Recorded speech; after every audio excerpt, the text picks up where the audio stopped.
শুরুতেই জানিয়ে দিব মার্কিন ঘাঁটি থেকে রাডার, সবকিছু ধ্বংসস্তূপ বানালো ইরান।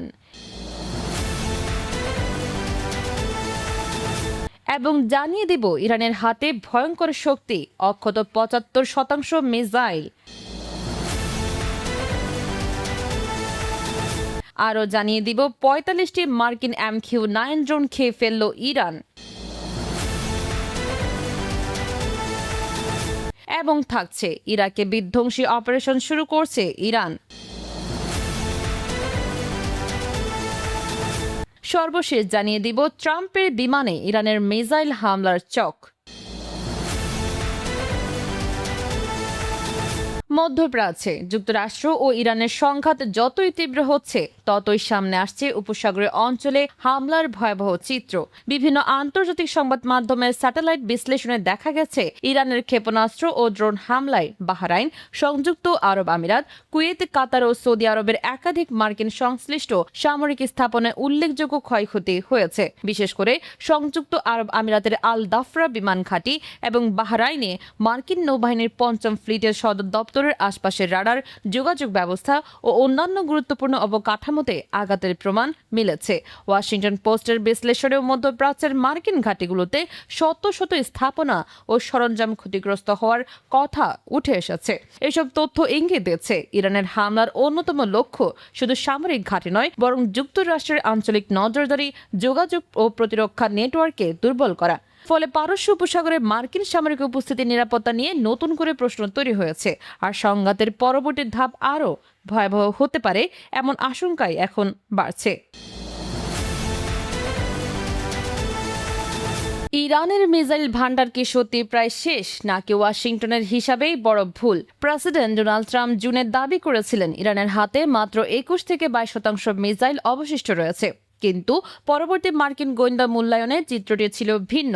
এক মার্কিন কর্মকর্তার উদ্ধৃতি অনুযায়ী যুদ্ধের আগের মজুদের প্রায় ৭০% মিসাইল এবং ৭৫% মোবাইল লঞ্চার তখনও ইরানের হাতে ছিল। আর এখন আগস্টে এসে সংঘাতের নতুন কেন্দ্রবিন্দু হরমুজ প্রণালী। জুনের অন্তর্বর্তী চুক্তি ভেঙে যাওয়ার পর যুক্তরাষ্ট্র বলছে তারা দীর্ঘমেয়াদের নৌ অবরোধ চালিয়ে যেতে সক্ষম। অন্যদিকে তেহরান দাবি করছে হরমুজ তাদের নিয়ন্ত্রণে এবং শর্ত পূরণ না হওয়া পর্যন্ত প্রণালী খুলবে না। বিশ্বের প্রায় ২০% তেল ও এলএনজি সরবরাহ এই পথের উপর নির্ভরশীল হওয়ায় উত্তেজনা এখন সরাসরি বৈশ্বিক জ্বালানি বাজারে আঘাত করছে। ফলে প্রশ্ন একটাই, ইরানের সামরিক সক্ষমতা কি সত্যি ভেঙে পড়েছে, নাকি যুদ্ধের সবচেয়ে কঠিন অধ্যায় এখনো বাকি? বর্তমান পরিস্থিতি বলছে উত্তরটি এখনো নিশ্চিত নয়। মধ্যপ্রাচ্যের যুদ্ধে এবার শুধু রণক্ষেত্রেই নয়, চাপ বাড়ছে মার্কিন সামরিক অস্ত্র ভান্ডারেও। নতুন মার্কিন তথ্য অনুযায়ী ইরান সংঘাত শুরু হওয়ার পর অন্তত ৪৫টি MQ রিপেয়ার ড্রোন হারিয়েছে যুক্তরাষ্ট্র, যা যুদ্ধের আগে থাকা বহরের প্রায় ১/৪ এবং সম্ভাব্য ক্ষতির মূল্য $১.৩ বিলিয়ন বেশি।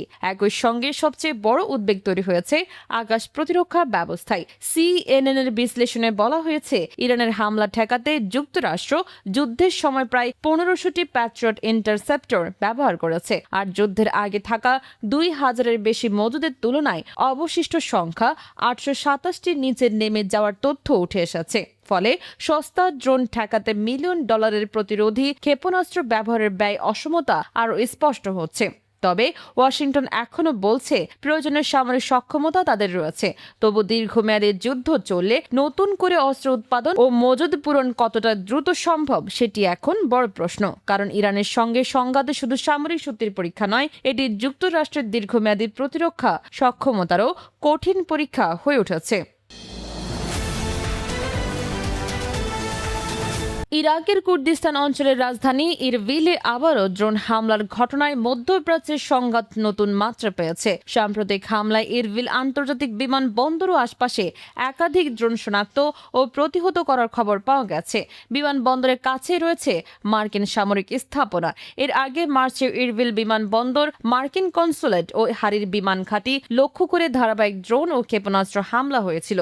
ফলে ইরবিল এখন আর কেবল কুর্দিস্তানের প্রশাসনিক রাজধানী নয়, বরং যুক্তরাষ্ট্র ও ইরানের সংঘাতের অন্যতম স্পর্শকাতর প্রান্তে পরিণত হয়েছে। পরিস্থিতি আরও জটিল হয়েছে কারণ একই অঞ্চলে রয়েছে মার্কিন সামরিক উপস্থিতি, কুর্দি নিরাপত্তা বাহিনী এবং ইরান বিরোধী কুর্দি গোষ্ঠীগুলোর অবস্থান। গত কয়েক সপ্তাহে কুর্দিস্তান অঞ্চলে শত শত ড্রোন, ক্ষেপণাস্ত্র ও রকেট হামলার তথ্য সামনে এসেছে, যার প্রভাব পড়েছে নিরাপত্তা ও অর্থনীতিতেও। এখন সবচেয়ে বড় প্রশ্ন, ইরবিল কি কেবল ইরান বিরোধী গোষ্ঠী ও মার্কিন স্থাপনাগুলোর উপর চাপ তৈরির ক্ষেত্রে সীমাবদ্ধ থাকবে, নাকি ধীরে ধীরে যুক্তরাষ্ট্র ইরান সংঘাতের আরও বড় যুদ্ধক্ষেত্রে পরিণত হবে? আঙ্কারায় ন্যাটো সম্মেলন শেষ করে ফেরার মুহূর্তে মার্কিন প্রেসিডেন্ট ডোনাল্ড ট্রাম্পকে ঘিরে তৈরি হয়েছিল নজিরবিহীন নিরাপত্তা পরিস্থিতি।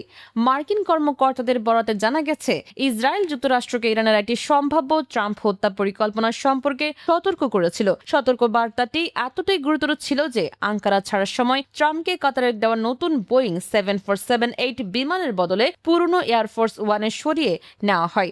পরে জানা যায়, ট্রাম্পকে গোপনে একটি ক্যাটারিং ট্রাকের মাধ্যমে আরও ছোট C-32A সামরিক বিমানে স্থানান্তর করা হয়েছিল, যদিও এই নির্দিষ্ট অপারেশনের সব তথ্য প্রকাশ্যে নিশ্চিত নয়। সবচেয়ে চাঞ্চল্যকর বিষয় হলো, মার্কিন গোয়েন্দা সংস্থাগুলো ইসরায়েলের দেওয়া তথ্য স্বাধীনভাবে যাচাই করতে পারেনি এবং সেটিকে লো কনফিডেন্স হিসেবে মূল্যায়ন করেছিল। তুরস্কের গোয়েন্দারাও হামলার পরিকল্পনার পক্ষে প্রমাণ পায়নি। ফলে প্রশ্ন উঠেছে, এটি কি সত্যি ট্রাম্পের বিরুদ্ধে আসন্ন হামলার আশঙ্কা, নাকি ইরান নিয়ে ওয়াশিংটনের সিদ্ধান্তে প্রভাব তৈরির চেষ্টা? উত্তর এখনো অজানা। তবে একটি বিষয় স্পষ্ট, তেহরানের সঙ্গে সংঘাত যত বাড়ছে, ট্রাম্পের ব্যক্তিগত নিরাপত্তা নিয়েও ততই গভীর উদ্বেগ তৈরি হচ্ছে।